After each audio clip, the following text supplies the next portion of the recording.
Alright, All Pro Football 2K8. I want to talk about two things you might not think about. Just did a video with dynamic double-head tackling. Here's dynamic blocking. Take a look at this play at speed, and then we'll break it down, take a look at some things. Alright, ISO run goes for about 50 yards. So what sets all this up? Well, first of all, you take a look at my fullback here. He sets up the initial gap by hitting the linebacker. Now the play is designed to go straight forward.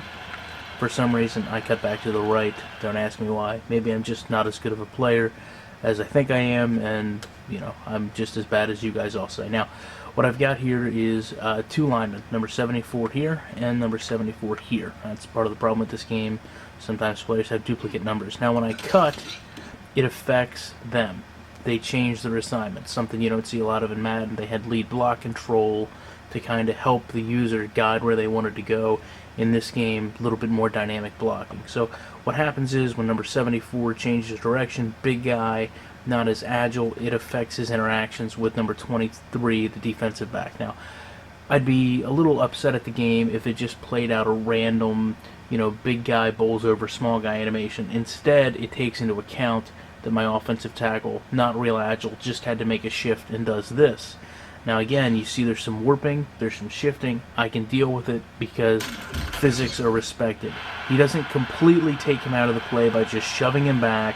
He kind of trips him more than anything else.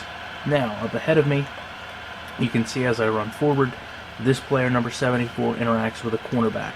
However, because I'm running up the field, so is the cornerback, and this means that number 74 can't get a good grip on number 26, so he ends up just kind of pushing him.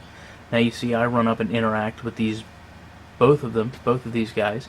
Kind of looks like I break number 74's arm there, and then I push off number 76 as I run down the field. So again, dynamic blocking, players interacting with each other, a little bit more user control than you see in Madden. Now I get caught from behind and stopped, but the cool thing about this game is it really goes a long way to show emotion with my players. Now, for whatever reason, number 74, after he doesn't block number 26, he puts kind of a cheap shot on number 53, and they kind of get into it here, and then after the play is clearly over, you can see number 53 stops running, and then here comes number 74, just shoves him into the ground, and then comes over and taunts him. So, some cool stuff with this game, you know, a little bit more dynamic.